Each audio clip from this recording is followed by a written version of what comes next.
दोस्तों हाजिर एक होर वीडियो रिपोर्ट लैके चैनल रितेश लखी अनप्लग्ड उत्ते ते अज दी इस वीडियो का टॉपिक है खालिस्तान डैक्लेरेशन यानी कि खालिस्तान ऐलाननामा जो कि आज तो 36 साल पहला ठीक 36 साल पहला 29 अप्रैल 1986 ਨੂੰ ਐਲਾਨਿਆ ਗਿਆ ਸੀ। इस ऐलाननामे का मकसद सी एक आज़ाद खालिस्तान की स्थापना की डैक्लेरेशन। बाद दे विच हालांकि इस डैक्लेरेशन दे विच तरमीम की गई तो इसनूं एक आज़ाद खालिस्तान की संघर्ष की शुरुआत की जिहड़ी टर्मिनोलॉजी दी गई। लेकिन ये जिहड़ा डैक्लेरेशन सी इसनूं 5 मैंबरी उस पंथक कमेटी वालों ऐलान किया गया जो कि उस साल 1986 दे विच कुछ महीने पहला यानी कि 26 जनवरी दौरान सरबत खालसा बुला के ऐलानी गई सी। दमदमी टकसाल वालों इस 5 मैंबरी पंथक कमेटी नूं उन्हां सिख खाड़कू जथेबंदियां दी गतिविधियां नूं संयोजित करन या उन्हां नूं ऑर्गेनाइज करन दे मकसद दे नाल ऐलानिया ते बनाया गया सी।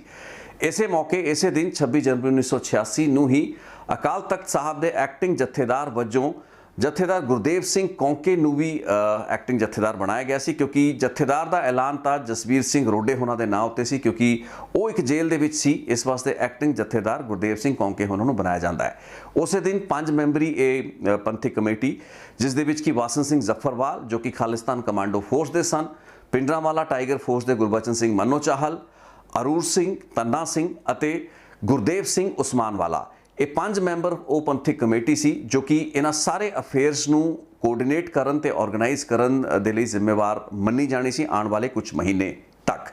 सो 26 जनवरी 1986 इस तो पहला आपां पहलां दी कई रिपोर्टां नशर कीतियां ने जिस दौरान आपां दस्सिया है कि 1984 तो लैके 26 जनवरी 1986 तक कई गतिविधियां कई घटनावां होईयां। इस दौरान श्री अकाल तख्त साहब की कार सेवा जो कि शुरुआती पड़ाव फेज दे विच सरकार सेवा या सरकारी सेवा सी उसनूं भी 26 जनवरी नूं दमदमी टकसाल वालों अपने हत्थ विच लै लिया गया सी।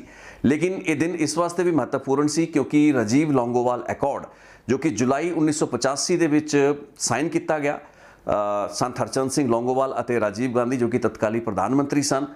इस तो कुछ हफ्ते बाद हरचंद सिंह लौंगोवाल होना शेरपुर संगरूर विखे 20 अगस्त 1985 ਨੂੰ गोली मारती जाती है। कुछ हफ्ते बाद जदों चोणां पंजाब दीयां करवाईयां जांदियां ने ते उस विच अकाली दल की भारी जित हुंदी है। सुरजीत सिंह बरनाला जो कि इस राजीव लौंगोवाल एकॉर्ड दे लई ऑन बोर्ड सी, संत हरचंद सिंह लौंगोवाल दे बहुत ही क्लोज कॉन्फिडेंट सी, उन्होंने पंजाब का मुख्य मंत्री बनाता जाता है। रादर उन्हों की ही अगवाई हेठ ये चोणां लड़ियां गईयां हुंदियां ने। संत हरचंद सिंह लौंगोवाल आखिरी मौके के उत्ते अपनी मौत वाले दिन रादर प्रकाश सिंह बादल ते गुरचरण सिंह टौड़ा जिन्होंने कि इस राजीव लौंगोवाल पैक्ट या एकॉर्ड लई ऑन बोर्ड नहीं लिया गया हुंदा, इन्हां दी सहमति इन्हां नूं कॉन्फिडेंस दे विच ना लैके ही ये फैसला या इस समझौते करार नूं साइन किया हुंदा है संत लौंगोवाल वालों, उन्हां नूं भी मना लिया गया हुंदा है। लेकिन बाद दे विच जदों सुरजीत सिंह बरनाला की सरकार बनती है तो उस वालों अपना कामकाज शुरू किया जाता है। उसके शुरुआती कई महीने तो 1-1.5 साल का जिहड़ा उसका कार्यकाल रहता है उस दौरान उन्होंने अकाली दल की ही internal leadership Prakash Singh Badal, Gurcharan Singh टौड़ा, captain Amarinder Singh जो उस वक्त अकाली दल के होंगे ने, सुच्चा सिंह छोटेपुर वर्गे जो लीडर होंगे ने, उन्होंने वालों ही अंदर खाते काफ़ी मुखालफत का सामना करना पाया। तो इसकी जी पीक तो क्लाइमैक्स सी मुखालफत का जिस दे कारण बरनाला सरकार उत्ते संकट भी आया। आप पहले भी एक रिपोर्ट के दायरे दे विच इसनूं एग्जामिन किया सी।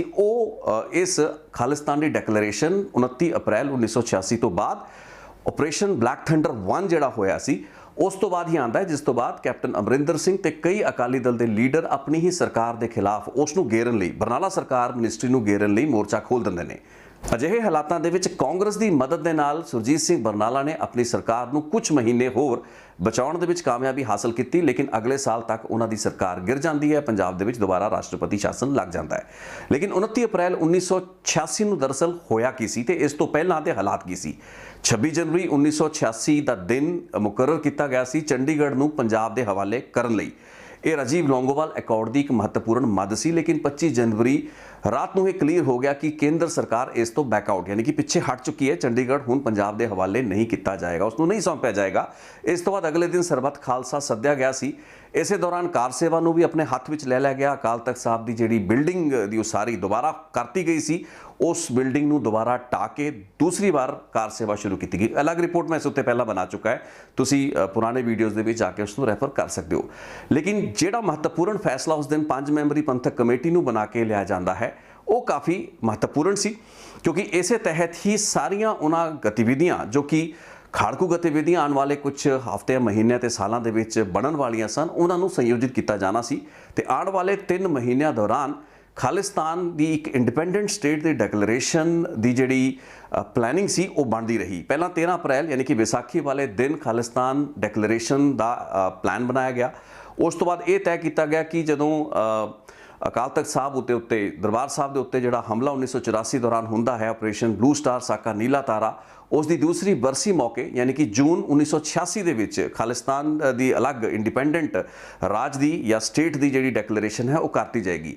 ਲੇਕਿਨ ਇਹ ਮਹਿਸੂਸ ਕੀਤਾ ਜਾਣ ਲੱਗਾ ਕਿ ਉਸ ਵਕਤ ਜਥੇਦਾਰ ਗੁਰਦੇਵ ਸਿੰਘ ਕੌਂਕੇ, ਜਿਨ੍ਹਾਂ ਨੂੰ ਕਿ ਐਕਟਿੰਗ ਜਥੇਦਾਰ 26 ਜਨਵਰੀ 1986 ਨੂੰ ਲਾਇਆ ਗਿਆ ਹੁੰਦਾ ਹੈ, ਉਹਨਾਂ ਦਾ ਜਿਹੜਾ ਰੁਝਾਨ ਸੀ ਉਹ ਬਰਨਾਲਾ ਮਿਨਿਸਟਰੀ ਜਾਂ ਫਿਰ ਕੇਂਦਰ ਸਰਕਾਰ ਦੇ ਨਾਲ ਜਿਹੜੀ ਇੱਕ ਚੰਗੀ ਅੰਡਰਸਟੈਂਡਿੰਗ ਰਾਜੀਵ ਗਾਂਧੀ ਮਿਨਿਸਟਰੀ ਅਤੇ ਸੁਰਜੀਤ ਸਿੰਘ ਬਰਨਾਲਾ ਦੀ ਰਹੀ, ਉਸ ਦੇ ਚੱਲਦਿਆਂ ਕੁਝ ਹੱਦ ਤੱਕ ਉਹ ਸਰਕਾਰ ਵਾਲੇ ਪਾਸੇ ਟਿਲਟ ਕਰ ਰਹੇ ਨੇ।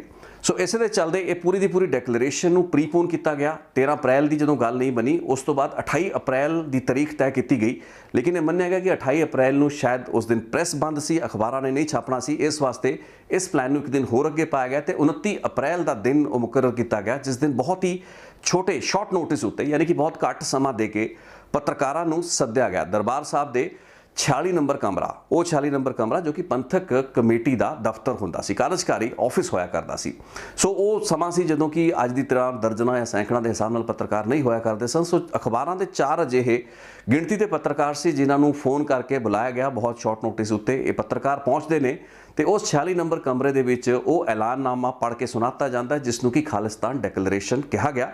ਇਸ ਤਹਿਤ ਇੱਕ ਇੰਡੀਪੈਂਡੈਂਟ ਤੇ ਇੱਕ ਆਜ਼ਾਦ ਖਾਲਿਸਤਾਨ ਦੀ ਸਥਾਪਨਾ ਦਾ ਐਲਾਨ ਕਰਤਾ ਗਿਆ। ਹਾਲਾਂਕਿ ਬਾਅਦ ਦੇ ਵਿੱਚ ਇਸ ਡੈਕਲੇਰੇਸ਼ਨ ਦੇ ਵਿੱਚ ਥੋੜੀਆਂ ਅਮੈਂਡਮੈਂਟ ਦੱਸੀਆਂ ਜਾਂਦੀਆਂ ਕਿ ਕੀਤੀਆਂ ਗਈਆਂ, ਜਿਸ ਤੋਂ ਬਾਅਦ ਕਿ ਇਸ ਨੂੰ ਖਾਲਿਸਤਾਨ, ਇੱਕ ਇੰਡੀਪੈਂਡੈਂਟ ਖਾਲਿਸਤਾਨ ਦੀ ਜਿਹੜੀ ਸਟਰਗਲ ਹੈ ਉਸ ਦੀ ਸ਼ੁਰੂਆਤ ਦੀ ਡੈਕਲੇਰੇਸ਼ਨ ਕਿਹਾ ਗਿਆ। ਸੋ ਇਹ ਇੱਕ ਵੱਖਰੀ ਗੱਲ ਸੀ ਕਿਉਂਕਿ ਲੈ ਦੇ ਕੇ ਇੱਕ ਅਜਿਹਾ ਇੱਕ ਫੈਸਲਾ ਤੇ ਇੱਕ ਅਜਿਹਾ ਐਲਾਨਨਾਮਾ ਸੀ ਜਿਸ ਨੇ ਆਉਣ ਵਾਲੇ ਦਿਨਾਂ, ਸਮਿਆਂ, ਮਹੀਨਿਆਂ, ਸਾਲਾਂ ਦੇ ਵਿੱਚ ਕੁਝ ਵੀ ਸਬਸਟੈਂਸ਼ੀਅਲ ਅਚੀਵ ਨਹੀਂ ਕਰਨਾ ਸੀ। ਸੋ ਮਕਸਦ ਇਸ ਐਲਾਨਨਾਮੇ ਨੂੰ, ਡੈਕਲੇਰੇਸ਼ਨ ਦਾ ਇਹ ਸੀ ਕਿ ਉਹਨਾਂ ਦਿਨਾਂ ਦੇ ਵਿੱਚ ਸਿੱਖ ਖਾੜਕੂ ਜਥੇਬੰਦੀਆਂ ਜਾਂ ਨੌਜਵਾਨ ਰੀਗਰੂਪ ਹੋ ਰਹੇ ਸਨ, ਉਹ ਮੂਵਮੈਂਟਾਂ ਦੁਬਾਰਾ ਸ਼ੁਰੂ ਹੋ ਰਹੀਆਂ ਸਨ ਤੇ ਬੱਬਰ ਜਿਹੜੀ ਪਿੰਡਰਾਂਵਾਲਾ ਟਾਈਗਰ ਫੋਰਸ ਜਾਂ ਫਿਰ ਖਾਲਿਸਤਾਨ ਕਮਾਂਡੋ ਫੋਰਸ ਵਰਗੀਆਂ ਜਥੇਬੰਦੀਆਂ ਸਰਗਰਮ ਹੋਣਾ ਸ਼ੁਰੂ ਹੋ ਚੁੱਕੀਆਂ ਸਨ। ਇਹ ਵੀ ਮੰਨਿਆ ਜਾ ਰਿਹਾ ਸੀ ਕਿ ਵਿਦੇਸ਼ਾਂ ਦੇ ਵਿੱਚੋਂ ਜੋ ਇੱਕ ਮਾਹੌਲ ਸੀ 1984 ਤੋਂ ਬਾਅਦ, ਜਿੰਨਾ ਗੁੱਸਾ ਸੀ ਭਾਰਤ ਸਰਕਾਰ ਜਾਂ ਭਾਰਤੀ ਫੌਜ ਵੱਲੋਂ ਦਰਬਾਰ ਸਾਹਿਬ ਉੱਤੇ ਕੀਤੇ ਗਏ ਹਮਲੇ ਦੇ ਖਿਲਾਫ, ਉਸ ਨੂੰ ਲੈ ਕੇ ਅਲੱਗ-ਅਲੱਗ ਦੇਸ਼ਾਂ ਦੇ ਵਿੱਚ ਇੱਕ ਮੋਬਿਲਾਈਜੇਸ਼ਨ ਹੋਵੇ ਤੇ ਜਿਹੜਾ ਅਸਾਈਲਮ, ਸਿਆਸੀ ਪੋਲੀਟੀਕਲ ਅਸਾਈਲਮ ਲੈਣ ਦਾ ਜਿਹੜਾ ਸਿਲਸਿਲਾ ਹੈ ਉਹਨਾਂ ਨੌਜਵਾਨਾਂ ਵੱਲੋਂ, ਉਸ ਦੇ ਵਿੱਚ ਵੀ ਮਦਦ ਮਿਲ ਸਕੇ। ਇਸ ਵਾਸਤੇ ਇੱਕ ਇੰਡੀਪੈਂਡੈਂਟ ਸਟੇਟ ਜਾਂ ਇੱਕ ਇੰਡੀਪੈਂਡੈਂਟ ਮੁਲਕ ਦੇ ਤੌਰ ਤੇ ਖਾਲਿਸਤਾਨ ਦੀ ਡੈਕਲੇਰੇਸ਼ਨ ਇੱਕ ਮਦਦਗਾਰ ਪੜਾ ਹੋਏਗਾ, ਇੱਕ ਮਦਦਗਾਰ ਫੈਕਟਰ ਜਿਹੜਾ ਹੈ ਉਹ ਸਾਬਤ ਹੋਏਗਾ। ਇਸੇ ਚੀਜ਼ ਨੂੰ ਧਿਆਨ ਵਿੱਚ ਰੱਖ ਕੇ ਇੱਕ ਇੰਡੀਪੈਂਡੈਂਟ ਖਾਲਿਸਤਾਨ ਦੀ ਡੈਕਲੇਰੇਸ਼ਨ ਹੈ ਉਸ ਨੂੰ ਅਨਾਉਂਸ ਕੀਤਾ ਗਿਆ। ਲੇਕਿਨ ਅਚੀਵ ਕੀ ਹੋਇਆ? ਅਗਲੇ ਹੀ ਦਿਨ ਯਾਨੀ ਕਿ ਇਸ 29 ਅਪ੍ਰੈਲ 1986 ਦੇ ਐਲਾਨਨਾਮੇ ਤੋਂ ਕੁਝ ਹੀ ਘੰਟਿਆਂ ਦੇ ਵਿੱਚ ਲੈਸ ਦੈਨ 24 ਘੰਟਿਆਂ ਦੇ ਵਿੱਚ ਇੱਕ ਕਮਾਂਡੋ ਜਿਹੜਾ ਆਪਰੇਸ਼ਨ ਹੈ, ਆਪਰੇਸ਼ਨ ਬਲੈਕ ਥੰਡਰ 1 ਦੀ ਸ਼ਕਲ ਦੇ ਵਿੱਚ ਸ਼ੁਰੂ ਹੋ ਜਾਂਦਾ ਹੈ। ਹੁਣ ਉਸ ਡੈਕਲੇਰੇਸ਼ਨ ਤੋਂ ਬਾਅਦ ਪੱਤਰਕਾਰਾਂ ਦੇ ਨਾਲ ਉਸ ਵਾਰਤਾ ਤੋਂ ਬਾਅਦ ਜਦੋਂ ਇਹ ਖਬਰਾਂ ਜਾਂ ਇਹ ਜਾਣਕਾਰੀ ਨਸ਼ਰ ਹੋਈ, ਉਸ ਵਕਤ ਸੁਰਜੀਤ ਸਿੰਘ ਬਰਨਾਲਾ ਪੰਜਾਬ ਦੇ ਮੁੱਖ ਮੰਤਰੀ ਦਿੱਲੀ ਦੇ ਵਿੱਚ ਦੱਸੇ ਜਾਂਦੇ ਨੇ। ਉਸ ਵਕਤ ਮੰਨਿਆ ਜਾ ਰਿਹਾ ਹੁੰਦਾ ਕਿ ਰਾਜੀਵ ਗਾਂਧੀ ਨੇ ਆਪਣੀ ਬੜੀ ਮਹੱਤਵਪੂਰਨ ਜਿਹੜੀ ਬੈਠਕ ਸੀ ਉਸ ਨੂੰ ਛੱਡਿਆ, ਸੁਰਜੀਤ ਸਿੰਘ ਬਰਨਾਲਾ ਦੇ ਨਾਲ ਇੱਕ ਮੀਟਿੰਗ ਸੱਦੀ ਗਈ। ਤਮਾਮ ਜਿਹੜੇ ਸਿਕਿਉਰਿਟੀ ਦੇ ਨਾਲ ਜੁੜੇ ਹੋਏ, ਫੌਜ ਦੇ ਨਾਲ ਜੁੜੇ ਹੋਏ ਜਾਂ ਉਹਨਾਂ ਦੇ ਜਿਹੜੇ ਇੰਟੀਰੀਅਰ ਮਿਨਿਸਟਰੀ ਜਾਂ ਹੋਮ ਮਿਨਿਸਟਰੀ ਦੇ ਨਾਲ ਜੁੜੇ ਹੋਏ ਅਧਿਕਾਰੀ ਸਨ, ਉਹਨਾਂ ਨੂੰ ਸੱਦਿਆ ਗਿਆ। ਉਸੇ ਵਕਤ ਇੱਕ research and analysis wing raw, ਜੋ ਕਿ ਭਾਰਤ ਦੀ ਖੁਫੀਆ ਏਜੰਸੀ ਦੇ ਤੌਰ ਤੇ ਕੰਮ ਕਰਦੀ ਹੈ, ਰॉ ਦੇ ਇੱਕ ਵਿਸ਼ੇਸ਼ ਹਵਾਈ ਜਹਾਜ਼ ਦੇ ਵਿੱਚ ਦੇਰ ਰਾਤ ਸੁਰਜੀਤ ਸਿੰਘ ਬਰਨਾਲਾ, ਅਰੁਣ ਨਹਿਰੂ ਅਤੇ ਅਰਜੁਨ ਸਿੰਘ, ਇਹ ਤਿੰਨੋਂ ਲੋਕ ਅੰਮ੍ਰਿਤਸਰ 에ਅਰਪੋਰਟ ਪਹੁੰਚਦੇ ਨੇ, ਜਿੱਥੇ ਕਿ ਉਸ ਵਕਤ ਪੰਜਾਬ ਦੇ ਡੀਜੀਪੀ JF ਰਿਬੇਰੋ ਹੁੰਦੇ ਨੇ, ਡੀਸੀ ਅੰਮ੍ਰਿਤਸਰ ਦੇ ਰਮੇਸ਼ਿੰਦਰ ਸਿੰਘ ਹੁੰਦੇ ਨੇ। 에ਅਰਪੋਰਟ ਦੇ ਉੱਤੇ ਹੀ ਇਹਨਾਂ ਦੀ ਇੱਕ ਮੀਟਿੰਗ 4-5-6 ਬੰਦਿਆਂ ਦੀ ਹੁੰਦੀ ਹੈ। ਇਸ ਮੀਟਿੰਗ ਦੇ ਵਿੱਚ ਜਿਹੜੇ ਨੈਸ਼ਨਲ ਸਿਕਿਉਰਿਟੀ ਗਾਰਡ ਉਸ ਵਕਤ ਸਥਾਪਨਾ ਹੋ ਚੁੱਕੀ ਸੀ 1984 ਦੇ ਆਪਰੇਸ਼ਨ ਬਲੂ ਸਟਾਰ ਦਾ ਜਿਹੜਾ ਪੂਰਾ ਦਾ ਪੂਰਾ ਆਪਰੇਸ਼ਨ ਸੀ ਉਹ ਭਾਰਤੀ ਫੌਜ ਵੱਲੋਂ ਕੀਤਾ ਗਿਆ ਸੀ। ਲੇਕਿਨ ਉਸ ਆਪਰੇਸ਼ਨ ਤੋਂ ਬਾਅਦ ਨੈਸ਼ਨਲ ਸਿਕਿਉਰਿਟੀ ਗਾਰਡ ਦੀ ਸਥਾਪਨਾ ਹੋ ਚੁੱਕੀ ਸੀ। NSG ਦੇ ਜਿਹੜੇ ਜਾਂ BSF ਦੇ ਜਿਹੜੇ ਕਮਾਂਡਰ ਸੀ ਉਹ ਵੀ ਇਸ ਮੀਟਿੰਗ ਦੇ ਵਿੱਚ ਸਨ। ਫੈਸਲਾ ਇਹ ਲਿਆ ਗਿਆ ਕਿ ਹੁਣ ਦਰਬਾਰ ਸਾਹਿਬ ਦੇ ਵਿੱਚ ਖਾਲਿਸਤਾਨ ਦੀ ਇਸ ਡੈਕਲੇਰੇਸ਼ਨ ਹੋਣ ਤੋਂ ਬਾਅਦ क्योंकि कंट्रोल दमदमी टकसाल के कारकुना एक्टिविस्ट का सी। हालांकि इस चीज़ की इंटैलीजेंस इनपुट या इस चीज़ की खुफिया जानकारी मिल चुकी सी कि इस ऐलाननामा करन तो बाद यानी कि इस डिक्लेरेशन नूं पत्रकारां दे नाल साझा करन तो कुछ ही घंटे दे विच ये सारे दे सारे 5 मैंबरी पंथक कमेटी के जिहड़े मैंबर सन, जिन्हां विच गुरबचन सिंह मन्नो चाहल सन, वासन सिंह जफरवाल सन, तन्ना सिंह सन, इस तो इलावा गुरदेव सिंह उस्मांवाला सन, ये 4 लोग उस वक्त कुछ ही घंटिया के विच अपना पेस बदल के संगतां दे विच उत्थों निकल चुके सी, यानी कि दरबार साहब कंपलैक्स छड्ड चुके सी। सिर्फ अरूर सिंह नां दे एक होर जिहड़े 5वें मैंबर सी इस पंथक कमेटी दे, उही दरबार साहब कंपलैक्स दे विच रहे। ते अगले दिन जदों कमांडो ऑपरेशन होया ते 300 तो वध गिरफ्तारियां कमांडोज वालों कीतियां गईयां, उस दिन उन्होंने भी उस ऑपरेशन दे विच गिरफ्तार किया गया। सो जदों ये मीटिंग देर रात हुंदी है, सुरजीत सिंह बरनाला, अरुण नेहरू, अर्जुन सिंह NSG के जिहड़े डायरैक्टर हुंदे ने या फिर BSF के अधिकारी हुंदे ने, JF रिबेरो हुंदे ने, रमेश इंदर सिंह हुंदे ने, ये प्लान चॉकआउट कर लिया गया सी कि एक कमांडो ऑपरेशन किया जाएगा। क्योंकि सुरजीत सिंह बरनाले की सरकार लगातार एक प्रैशर के हेठ सी। सुरजीत सिंह बरनाला की सरकार ने होंद विच आउण तो बाद एक बैंस कमेटी बनाई सी, जिसका मकसद ये सी कि जिहड़े चरमपंथी सी या जिहड़े कट्टरपंथी सी, बहुत अजिहे खाड़कू जथेबंदियां दे विच शामिल नौजवान सन या फिर गिरफ्तार लोग सन, जोधपुर डिटेरी सन, उन्हां दे विचों बथेरे अजिहे केस, हज़ारां की गिणती दे विच अजिहे नौजवान सन जिन्हां नूं कि रिहा करन दा या उन्हां दी सज़ावां नूं घट करन दा एक प्रोसैस अंडरवे सी। लेकिन जदों ये डिक्लेरेशन हो जाती है, जदों माहौल एक बार दोबारा दरबार साहब कंपलैक्स का 1984 के ऑपरेशन ब्लू स्टार वांग होना शुरू हो जाता। हालांकि इस बार ये बिल्डअप ओडा ज़्यादा नहीं सी, कुछ भी नहीं सी, रादर इस डिक्लेरेशन एक अजिहा तड़थली जी सी मचा के रखती, जदों कि अंदर इस तरीके की कोई भी आर्म्ड रिबिलियन या किसी भी तरीके के हथियारबंद मोर्चेबंदी 1984 वांग नहीं हुई सी। लेकिन ये सब कुछ होया तो प्लानिंग ये हुई कि NSG का एक कमांडो ऑपरेशन किया जाएगा, जिस तो बाद कि दिल्ली तो NSG और CRPF के जिहड़े कमांडो सन वो रातों रात अमृतसर बुला ले गए। अगला दिन चढ़ चुका सी ते मन्निया जांदा कि उसे रॉ का जिहड़ा स्पैशल प्लेन आया सी, उस विच सुरजीत सिंह बरनाला, अरुण नेहरू ते अर्जुन सिंह वापस दिल्ली परत गए, जिस तो बाद सुरजीत सिंह बरनाला अगले दिन चंडीगढ़ पहुँचते हैं। इसे दिन यानी कि 30 अप्रैल 1986 नूं जिहड़ा एक commando operation C, operation black thunder 1, वो शुरू होंदा है। दोपहर बाद ये ऑपरेशन शुरू होंदा जिस विच कि आम जिहड़े कमांडो हुंदे ने हवाई गोलियां चलाते हुए दरबार साहब कंपलैक्स दे विच एंटर कर जाते हैं। एक बहुत कॉन्ट्रोवर्शियल मूव सी, जिसका कि विरोध, जिसकी मुखालफत बरनाला सरकार दे अपने अंदर हुई। बाद दे विच सुरजीत सिंह बरनाला कई थां ते उन्होंने कहा कि उन्होंने जिंदगी का सब तो मुश्किल ते जिहड़ा चुनौती भरिया फैसला सी वो ऑपरेशन ब्लैक थंडर 1 या फिर कमांडोज नूं दरबार साहब दे विच जाण दी इजाजत देना सी। ऑपरेशन ब्लैक थंडर 1 एक काफ़ी क्लिनिकल ऑपरेशन सी, क्योंकि ज़्यादातर जिहड़े खाड़कू जथेबंदियां दे लीडर सन, वो लीडर जो कि वांटेड सन, वो दरबार साहब कंपलैक्स खाली करके निकल चुके सन। तो इस चीज़ का आइडिया काफ़ी हद तक सरकारां नूं सी। लेकिन सरकारां ने इस दे बाद भी एक मैसेज या शायद सुनेहा देने लई इस कमांडो ऑपरेशन नूं कीता, जो कि शायद बेलोड ऑपरेशन भी सी। क्योंकि बाद दे विच जदों सारा का सारा कंपलैक्स खाली कराया गया, तकरीबन 300 तो वध लोग जो कि ज़्यादातर दमदमी टकसाल के कारकुन सन, उन्हां दे विच कोई भी ज़्यादा अजिहे लीडर नहीं सन जो कि खाड़कू जथेबंदियां दे खुंड लीडरां दे विचों या सीनियर लीडरां दे विचों आउंदे सन। सिर्फ अरूर सिंह एक अजिहा लीडर सी जो कि इस पूरी की पूरी जिहड़ी गिरफ्तारियां हुई उन्हां दे विच गिरफ्तार किया जाता है। एक नौजवान की मौत, 16 साल का एक बच्चा सी जिसकी कि मौत इस ऑपरेशन दे विच हुई। कुछ लोग फट्टड़ होए। जिहड़ी टोटल रिकवरीज आर्म्स दियां दसियां जांदियां ने वो बहुत ही घट सी। 2 पिस्तौलां, एक 303 दी जिहड़ी राइफल सी ते इस तो इलावा 2 नाली बंदूकां। सो बहुत ही सिंपल जिहड़े हथियार सी, कोई अजिही मोर्चाबंदी, कोई अजिही हथियार दे जखीरे जिहड़े सी वो दरबार साहब के कंपलैक्स दे विच ना तां मौजूद सी ते ना ही ज़्यादा खाड़कू उस समय दरबार साहब मौजूद सन। गुरदेव सिंह कौंके जो कि एक्टिंग जत्थेदार सन, ये दस्सिया जाता कि हरमंदर साहब के जिहड़ा मेन कंपलैक्स है उसकी पहली मंजिल के उत्ते जाके अपने कुछ समर्थकों के नाल उत्थे अपने आप को उन्होंने बंद कर लिया सी। ते उन्हां वल्लों ये भरोसा प्रशासन तो मंगया गया सी कि उन्हां ते उन्हां दे जिहड़े समर्थक ने उन्होंने कोई जानी नुकसान नहीं पहुँचाया जाएगा। उन्हां दा जिहड़ा सरेंडर सी उस दियां कुछ शर्तां तय हुई सन, जिस तो बाद कि DC जिहड़े सन उन्हां तो लिस्टां बनवाईयां गईयां, उन्हां लिस्टां दे विच सब दे नां लए गए। फिर प्रॉपर अधिकारियों के सिग्नेचर करके ही जत्थेदार गुरदेव सिंह कौंके की जिहड़ी गिरफ्तारी सी वो दरबार साहब कंपलैक्स तो पाई गई। अरूर सिंह भी इस पूरी घटना के दौरान गिरफ्तार हो जाते हैं। बाद दे विच अरूर सिंह का कुछ साल बाद एनकाउंटर किया गया, लेकिन एक संसा हमेशा ही अरूर सिंह, क्योंकि Aroor Singh basically Khalistan liberation front या फोर्स जिहड़ी सी उस दे संस्थापक या फाउंडर सन। बाद दे विच गुरजंट सिंह बुद्ध सिंह वाला वगैरह या फिर उस तो बाद प्रीतम सिंह सेखों वगैरह वर्गे जिहड़े लीडरशिप सी उसने KLF नूं जारी रखा ते अज तक भी KLF सरहदों पार है, क्रॉस द बॉर्डर कोई ना कोई गतिविधि करवाती रही है। सो इस खालिस्तान डिक्लेरेशन ने कुछ हासिल तो नहीं किया, लेकिन एक सिंबॉलिक तरीके दे नाल दुनिया भर दे विच एक हो हल्ला जरूर हो गया। एक होर ऑपरेशन जो कि एक बहुत ही माइल्ड इंटेंसिटी का ऑपरेशन सी, कमांडोज की मदद के नाल वो किया गया। दमदमी टकसाल के जोड़े लीडर से उन्होंने या उन्होंने एक्टिविस्ट ਨੂੰ गिरफ्तार किया गया। बाद ਦੇ ਵਿੱਚ 50-57 के आस-पास दस्या जाता भी एक्टिविस्ट के खिलाफ देशद्रोह के मुकदमे जोड़े सी वो रजिस्टर किए गए, लेकिन ज़्यादातर ਨੂੰ बाद ਦੇ छड्डता गया सी। एक बहुत ही माइल्ड इंटेंसिटी का ऑपरेशन सी। सो कोई ज़्यादा खालिस्तान डिक्लेरेशन का जोड़ा असर सी वो वेखण ਨੂੰ नहीं मिला, लेकिन वो जी 5 मैंबरी या 4 मैंबरी हुण तक पंथक कमेटी के मैंबर रह चुके सन, जिन्हां दी अलग अलग खाड़कू जथेबंदियां सन। Bhindranwala tiger force, Khalistan liberation force या फिर खालिस्तान कमांडो फोर्स, ये सारे ने बाद दे विच 1988 तो बाद आपस दे विच जिहड़े डिफरेंसिस इन्हां दे विच खड़े होए, मतभेद जिहड़े उभरने शुरू होए, खास करके गुरबचन सिंह मानो चाहल जो कि इस पंथक कमेटी दे विच आइसोलेट होंदे चले गए। इस तो बाद इस पंथक कमेटी ने अपनी रेलेवेंस खोती, अपनी अपनी खाड़कू जथेबंदियां नूं सारे लोग अपने अपने पद्धर उत्ते चलान लग पे। इस तो बाद 1987 के आस-पास जदों क्लाशनिकोव या AK-47 राइफल्स खाड़कू जथेबंदियां दे हत्थ चढ़ियां ते पाकिस्तान की जिहड़ी इन्वॉल्वमेंट सी, पाकिस्तान वालों मिलण वाली रसद, इन्हां जथेबंदियां दे बहुत से अजिहे खाड़कू लीडर जो कि तारों पार पाकिस्तान में जाके बैठ चुके सी, पाकिस्तान की पूरी इन्वॉल्वमेंट हो चुकी सी।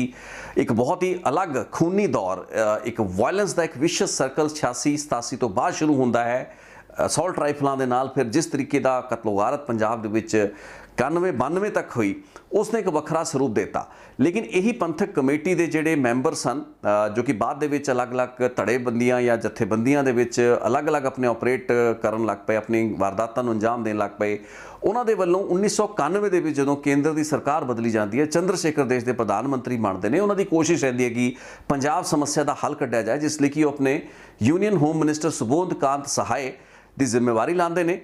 यही वो मौका सी जदों कि या इस समय तक 1988 तो लैके 1991-92 का वो समा सी जदों कि एक होर पंथक कमेटी जो कि डॉक्टर सोहन सिंह की पंथक कमेटी अखवाउंदी सी, उहदी भी स्थापना हो चुकी सी।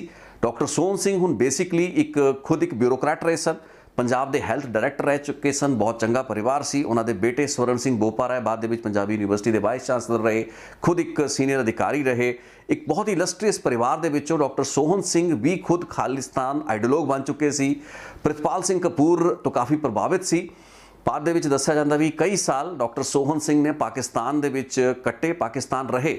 सो पाकिस्तानी एजेंसियां के इशारे के उत्ते उन्होंने काम भी किया, लेकिन समझ दे विच उन्होंने भी ये आ चुका सी पाकिस्तान दे विच रह के कि पाकिस्तान का मकसद किसी खालिस्तान की उस तरीके की जिहड़ी स्थापना या उसनूं उस तरीके की मजबूती देना घट ते भारत नूं नुकसान या कमज़ोरी प्रदान करना ज़्यादा है।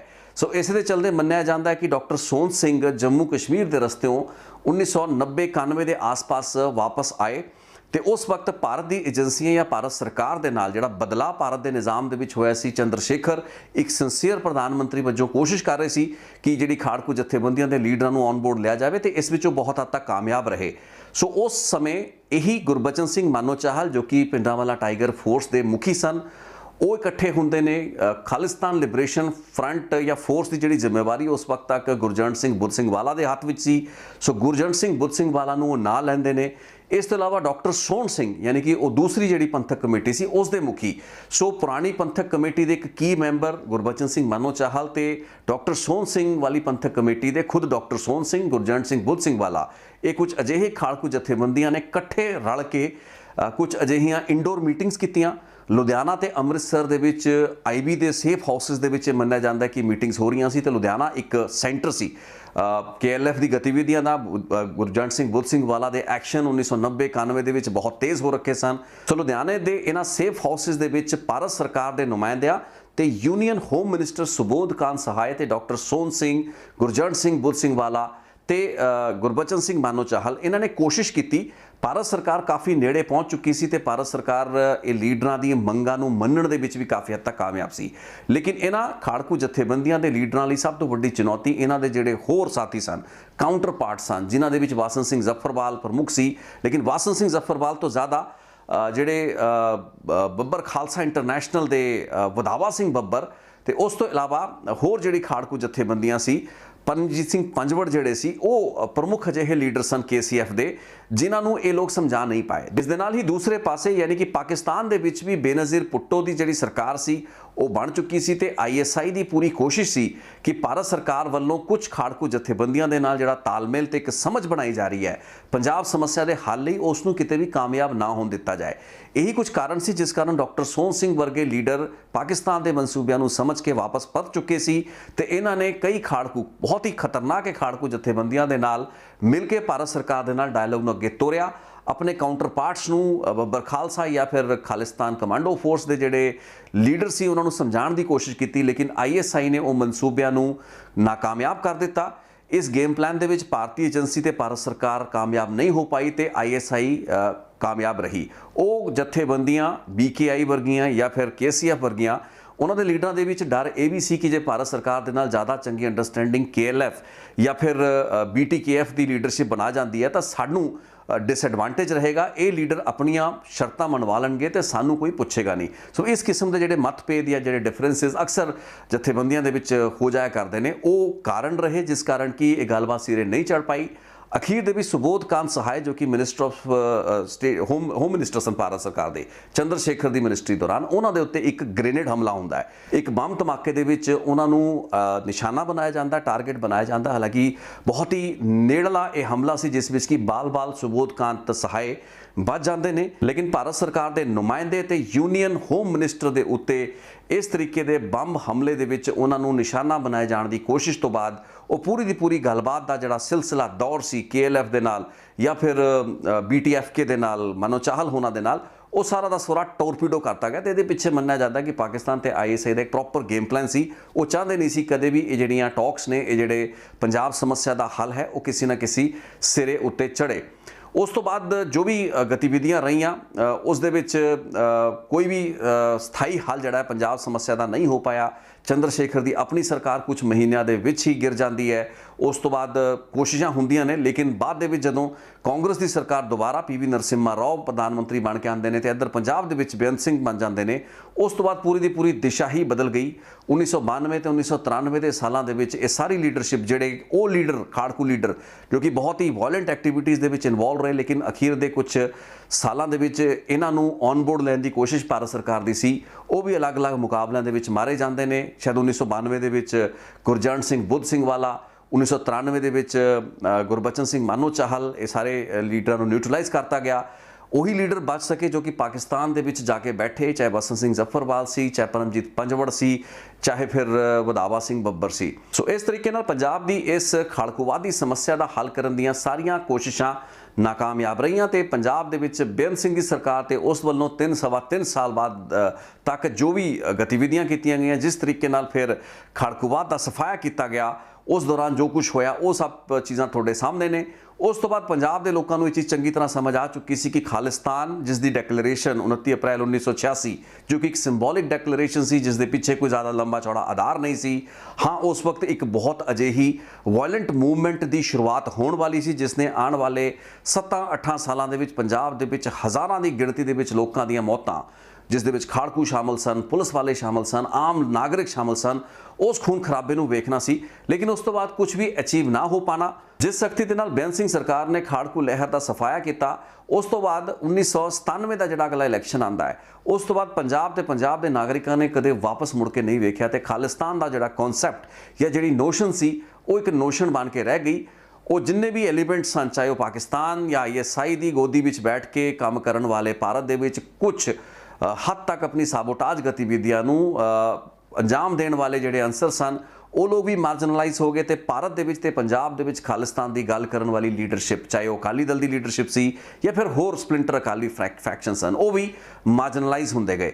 ਭੋਲੇ ਭਾਲੇ ਨੌਜਵਾਨਾਂ ਨੂੰ ਉਕਸਾ ਕੇ, ਉਹਨਾਂ ਨੂੰ ਵਰਗਲਾ ਕੇ ਉਹਨਾਂ ਨੂੰ ਡਾਲਰਾਂ ਦੀ ਚਕਾਚੌਂਧ ਦਿਖਾ ਕੇ ਖਾਲਿਸਤਾਨ ਦੇ ਉਸ ਨੈਰੇਟਿਵ ਨੂੰ ਜਿਉਂਦਾ ਰੱਖਣ ਦੀ ਕੋਸ਼ਿਸ਼ ਕਰਨ ਵਾਲੇ ਇਹਨਾਂ ਅਨਸਰਾਂ, ਇਹਨਾਂ ਤਾਕਤਾਂ, ਇਹਨਾਂ ਸ਼ਕਤੀਆਂ ਨੂੰ, ਇਹਨਾਂ ਲੋਕਾਂ ਨੂੰ ਇਹ ਚੀਜ਼ ਸਮਝ ਲੈਣੀ ਚਾਹੀਦੀ ਹੈ ਤੇ ਇਹਨਾਂ ਨੌਜਵਾਨਾਂ ਨੂੰ ਵੀ ਘੱਟੋ ਘੱਟ ਇਸ ਤਰੀਕੇ ਦੇ ਇਤਿਹਾਸ ਨੂੰ ਪੜ੍ਹਨ ਤੇ ਸਮਝਣ ਦੀ ਲੋੜ ਹੈ ਕਿ ਜਦੋਂ ਉਹ ਆਰਮਡ ਸਟਰਗਲ ਪੀਕ ਦੇ ਉੱਤੇ ਸੀ, ਜਦੋਂ ਉਹ ਜਜ਼ਬਾ ਵੀ ਉਹਨਾਂ ਲੋਕਾਂ ਦੇ ਵਿੱਚ ਸੀ ਜੋ ਕਿ ਇੱਕ ਅਲੱਗ ਇੰਡੀਪੈਂਡੈਂਟ ਸਟੇਟ ਲਈ ਲੜ ਰਹੇ ਸੀ, ਉਹਨਾਂ ਕੋਲ ਕਾਰਨ ਵੀ ਬਹੁਤ ਮੌਜੂਦ ਸੀ, ਸ਼ਾਇਦ ਅੱਜ ਵੀ ਕਾਰਨ ਮੌਜੂਦ ਰਹੇ ਹੋ ਸਕਦੇ ਨੇ, ਲੇਕਿਨ ਉਸ ਵਕਤ ਆ ਆਪਰੇਸ਼ਨ ਬਲੂ ਸਟਾਰ, ਸਾਕਾ ਨੀਲਾ ਤਾਰਾ, ਉਹ ਜਿਹੜੇ 1984 ਦਾ ਸਿੱਖ ਕਤਲੇਆਮ, ਇਹ ਅਜਿਹੀਆਂ ਘਟਨਾਵਾਂ ਸਨ ਜੋ ਕਿ ਮੈਮਰੀਜ਼ ਦੇ ਵਿੱਚ ਤਾਜ਼ੀਆਂ ਸਨ। ਇਨਸਾਫ ਅੱਜ ਤੱਕ ਵੀ ਇਹ ਚੀਜ਼ਾਂ ਦਾ ਨਹੀਂ ਹੋ ਪਾਇਆ ਹੈ, ਲੇਕਿਨ ਉਸ ਵਕਤ ਜਦੋਂ ਕਿ ਗਰਾਊਂਡ ਦੇ ਉੱਤੇ ਹਾਲਾਤ ਮੌਜੂਦ ਸਨ ਤੇ ਗਰਾਊਂਡ ਦੇ ਉੱਤੇ ਉਹ ਸਮਰਥਨ ਮੌਜੂਦ ਸੀ ਨੌਜਵਾਨਾਂ ਦੇ ਵਿੱਚ, ਖਾੜਕੂ ਅਨਸਰਾਂ ਦੇ ਵਿੱਚ, ਉਹ ਰੀਗਰੂਪਿੰਗ ਜਿਹੜੀ ਹੋ ਰਹੀ ਸੀ, ਉਹਨਾਂ ਗਤੀਵਿਧੀਆਂ ਤੋਂ ਕਈ ਸਾਲ ਬਾਅਦ ਵੀ ਇਹ ਚੀਜ਼ ਮਹਿਸੂਸ ਕੀਤੀ ਗਈ ਕਿ ਟੇਬਲ ਦੇ ਉੱਤੇ ਬੈਠ ਕੇ ਸਾਰੀ ਗੱਲਾਂ ਬਾਤਾਂ ਦਾ ਹੱਲ ਹੋਣਾ ਹੈ। ਇਸ ਤਰੀਕੇ ਦੇ ਖੂਨ ਖਰਾਬੇ ਦੇ ਨਾਲ, ਵਾਇਲੈਂਟ ਸਟਰਗਲ ਦੇ ਨਾਲ ਗੱਲਬਾਤ ਨਹੀਂ ਬਣਨੀ। ਸੋ ਅੱਜ ਇਹ ਝੰਡੇ ਲਗਾ ਕੇ ਜਾਂ ਇਸ ਤਰੀਕੇ ਦੇ ਜਿਹੜੇ ਸਿੰਬੋਲਿਕ ਪ੍ਰੋਟੈਸਟ ਕਰਕੇ ਕੀ ਅਚੀਵ ਕੀਤੇ ਜਾਣ ਦੀਆਂ ਕੋਸ਼ਿਸ਼ਾਂ ਕੀਤੀਆਂ ਜਾ ਰਹੀਆਂ ਨੇ, ਇਹ ਸਮਝ ਤੋਂ ਪਰੇ ਹੈ।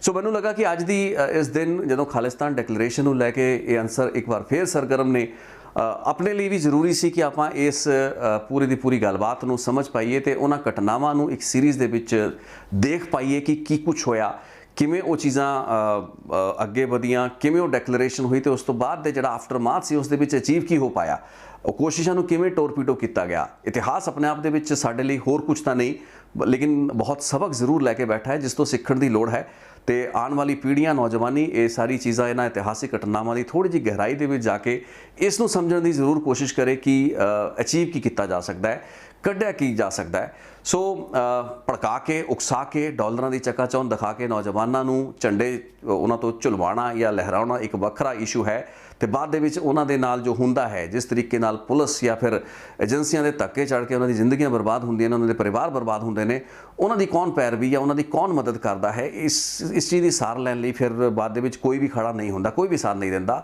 ਇਹ ਸਾਰੀ ਚੀਜ਼ਾਂ ਸਾਨੂੰ ਸੋਚਣ ਲਈ ਮਜਬੂਰ ਕਰਦੀਆਂ ਨੇ। ਇਹੀ ਮਕਸਦ ਸੀ ਇਸ ਰਿਪੋਰਟ ਨੂੰ ਵੀ ਤੁਹਾਡੇ ਸਾਹਮਣੇ ਪੇਸ਼ ਕਰਨ ਦਾ। ਸੋ ਆਸ ਕਰਦਾ ਤੁਹਾਨੂੰ ਇਸ ਹਿਸਟੋਰੀਕਲ ਪਰਸਪੈਕਟਿਵ ਦੇ ਵਿੱਚ ਜਾਣ ਵਾਲੀ ਰਿਪੋਰਟ ਤੋਂ ਕਾਫੀ ਕੁਝ ਜਾਣਕਾਰੀਆਂ ਮਿਲੀਆਂ ਵੀ ਹੋਣਗੀਆਂ। ਬਹੁਤ ਸੇ ਅਜਿਹੇ ਲੋਕ ਹੋਣਗੇ ਜੋ ਕਿ ਇਹਨਾਂ ਚੀਜ਼ਾਂ ਨਾਲ ਪਹਿਲਾਂ ਵੀ ਜਾਣੂ ਨੇ, ਲੇਕਿਨ ਬਹੁਤ ਸੇ ਅਜਿਹੇ ਨੌਜਵਾਨ ਨੇ ਜੋ ਕਿ ਸ਼ਾਇਦ ਉਹ ਘਟਨਾਵਾਂ, ਉਹ ਇਨਸੀਡੈਂਟਸ ਜਿਨ੍ਹਾਂ ਦੇ ਉੱਤੇ ਜ਼ਿਆਦਾ ਚਰਚਾਵਾਂ ਨਹੀਂ ਹੁੰਦੀਆਂ, ਉਹਨਾਂ ਦੇ ਨਾਲ ਜਾਣੂ ਨਹੀਂ ਹੁੰਦੇ। ਸੋ ਆਸ ਕਰਦਾ ਇਸ ਰਿਪੋਰਟ ਦੇ ਨਾਲ ਤੁਹਾਡੀ ਸਮਝ ਦੇ ਵਿੱਚ ਥੋੜਾ ਬਹੁਤ ਹੋਰ ਵਾਧਾ ਹੋਇਆ ਹੋਵੇਗਾ। ਬਹੁਤ ਬਹੁਤ ਧੰਨਵਾਦ। ਇਸ ਰਿਪੋਰਟ ਵਿੱਚ ਅੱਜ ਇੰਨਾ ਹੀ। ਇੱਕ ਹੋਰ ਰਿਪੋਰਟ ਲੈ ਕੇ ਛੇਤੀ ਹਾਜ਼ਰ ਹੋਵਾਂਗਾ। Thank you so much.